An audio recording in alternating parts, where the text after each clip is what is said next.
Okay, hi everyone. We are live. How are you? Welcome to today's edition of, in honor of, International Day of Education. We decided to interview our education student Garish to honor this special day. So thank you so much, Garish, for joining us. I really Thank you, appreciate it. Jessica. Thank you, Jessica. Thank you. And hello, everyone. This is Girish So Dalvi from India. Okay, Garish, thank you so much for joining us. I want anyone who has any questions to leave a comment. We will try to address them in the live. If we don't, we will go back and review and respond. So not to worry. Yes, and you guys, I didn't do any live events last week, and I missed you so much. So I'm really happy to be here with Garish and to get these interviews back up, running back up. Um, okay, so Garish, why don't you let us know where you are from? So, as I said earlier, I am basically from Mumbai, the happening city of India. And that's the place I was also born and got educated. And from there, I am doing my master's in education from the University of the People. Okay, amazing. And just this isn't related to education, but are you guys in a lockdown? What's happening in India with the current situation? Given the current situation, people are moving out now. But yes, we are taking our precautions. But as you know, the kind of population that India has, we still feel the roads to be crowded enough. So those who are aware and are cautious are still not getting out of the house as much as required. Only if it is essential, then they move out. Otherwise, working from home is very comfortable for all of us. So Yeah. that's how the situation is in India. Okay. Thank you for letting us know. And thank you guys so much for all your nice comments. We really appreciate it. Hi, how is everyone? Dan, I owe you an email and I'm sorry I didn't get to you. I will respond today. Okay, hi guys, I missed you. Thank you so much for joining us. Why don't our students let us know what you're studying, and our applicants let us know what you are, where you're from, so we can differentiate between the two. I understand that there is a new term starting this week, so we're very excited about that. So good luck to everyone. We will have a few more live events this week in regards to the new term. So I'll talk about that at the end. Okay, let's go back to Garish. So, Garish, you study education. How did you decide to study education, and how did you hear about University of the People? So I will have to go back a little into time. Basically, I did my engineering, then I did my bachelor's in management studies, thinking that as usual, Indian families believe that if you're an engineer or you get into medical field, you are better off. You do very well in your career prospect. But the life had its own experiences. I stumbled upon an organization that works into the field of education and training as such. And I got associated with them. And that's when I realized my inclination towards education. I have been working with multiple schools for over 10 years now. Before that, I was only interacting with the students as an educator, special educator, basically, for life skills programs, for soft skills training. Then I started interacting with the teachers, and today I have a forum called Open Forum for Principals, where I bring educators together and have a lot of exchange happening with them. That is when I realized that, to be into a field, you also need to know the technicalities, you need to know the background, you need to know the history and the language. There is a particular language for every stream that one gets into. For that, I was looking for some program. Believe me, for 2 years, I've been looking for some program that will allow me. I realized that there were universities in Europe offering 1 year MA program in education. I even tried for that. I did kind of get a fellowship for that also, but then to balance your work and learning full time was becoming difficult. So I had to let go that. Meanwhile, I actually stumbled upon University of the People through the website search. To be very honest, search engine was my savior that introduced me to the University of the People. So initially, I was wondering how this university would be and what are its credentials. I did a further research on this because that tuition-free word was something which was new for me. It was a pleasant surprise actually that there is a university that exists and thinks for us, people like us, who are really wanting to have good education, valuable education, but also, like, you also have this financial uh, resistance or limitations that you have to then let go a lot of things. And University of the People allowed me to do this program without much hassles or thinking too much about finances. So that was something that was wonderful about it, and that's how I got into the program, that is Masters in Education. Okay, amazing. And I actually discovered you through a webinar that you did. Okay, So okay. Which what one? was I'm not sure exactly which webinar it was, but it was included in your link, in the link that you in the form that you provided us. So I thought, oh, this is such a great person to interview because he has such a vast amount of experience. Um, so how long have you been studying at University of the People? Fortunately, because of lockdown, I could register for the program, and this is my first year of the program, basically. So it's the first term that I just finished now. And in the past, what sorts of, you kind of touched on it, but we're just going to go back. What sorts of challenges did you did you face in getting a higher education? The first thing was, of course, finances. I come from a humble background, so it was very difficult for me to spend so much for higher studies. So I had this in my mind for a very long time that I need to get further educated. So I thought maybe after some while I'll have enough funds with me to pursue my higher studies. But that really did not happen. And then came the time when I felt the need to know more, because now my interaction with educators was extensive. I'm traveling abroad. I went to Australia, where I took a study tour of students, interacting there with the school principals, educators. Then I had the fortune to visit a couple of schools in Switzerland and UK. So that's when I realized that there was a gap between, as I said earlier, between my understanding of education and the lingo that the field demands for. And honestly speaking, while I'm now doing my program, I realize, yes, there are many things that I was not aware of. You sometimes miss out on those integrated things, that important segments which actually kind of make the foundation of the subject. And that's what I am learning now. So that's my journey basically.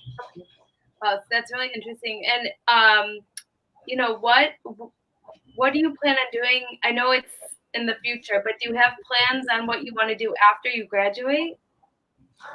So the first thing that I plan to do after graduation is to pursue actual academic training as a teacher in a school.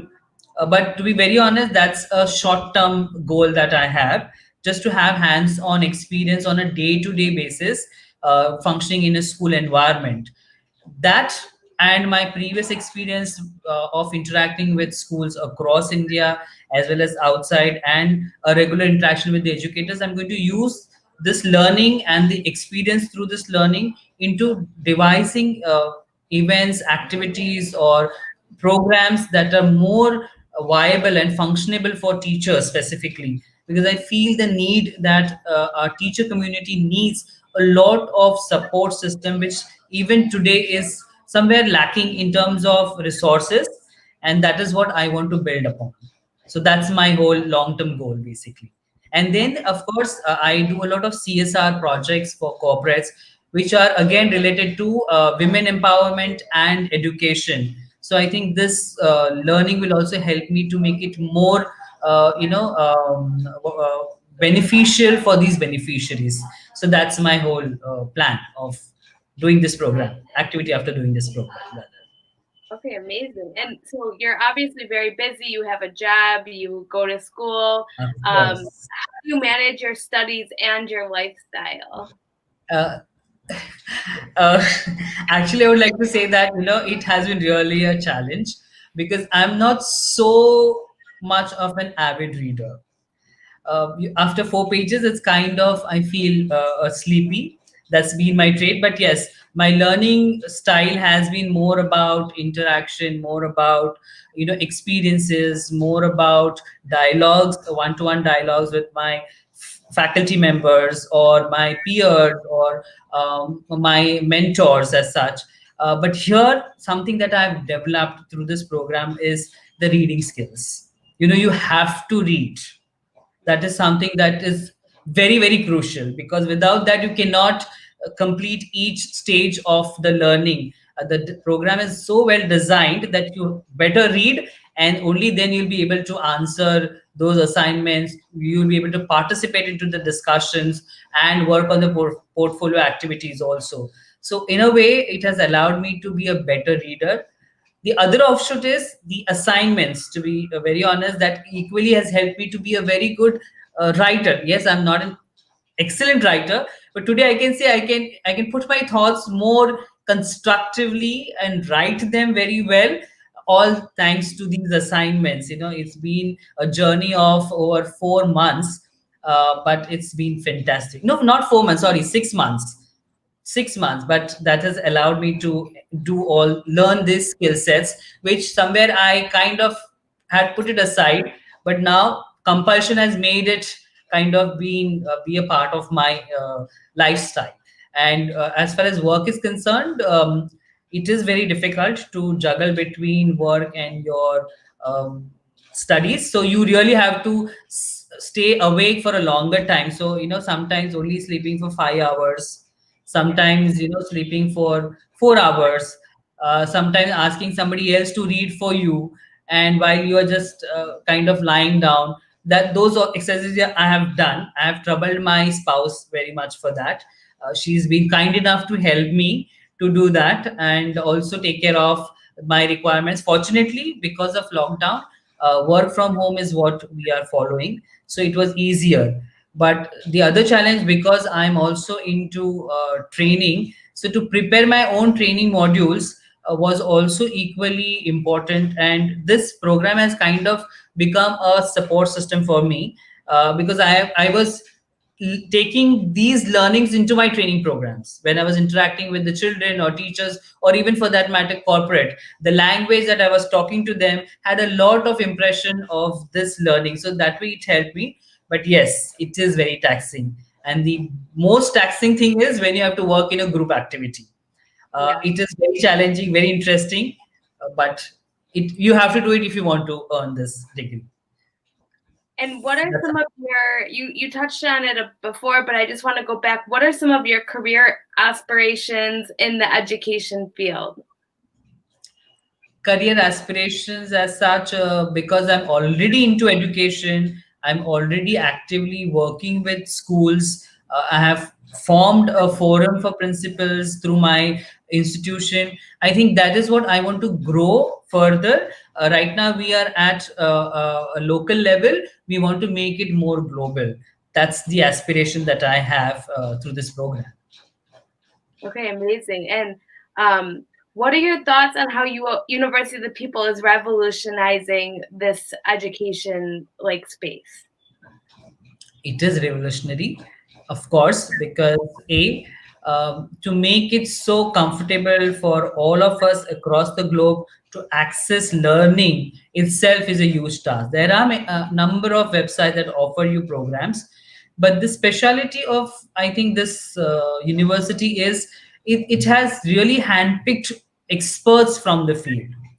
I am not aware or well known to the experts who have designed the curriculum, but the faculty members with whom I'm interacting, even if it is through emails, has allowed me to get into it deeper and like it more. I was very apprehensive at the beginning as to how it will be possible. You are not able to see the faculty, and I come from a school of thought where you need to have a faculty, you need to have a face to your teacher. But here, after a couple of weeks, I think I never realized that I was desiring for that. I was okay, and I was even more comfortable, because the kind of involvement the faculty members, the dedication that they have, and that was reflecting through their responses, through your assignments, to the instruction that they were giving, the regular reminders that they were sharing, the language that they were speaking with.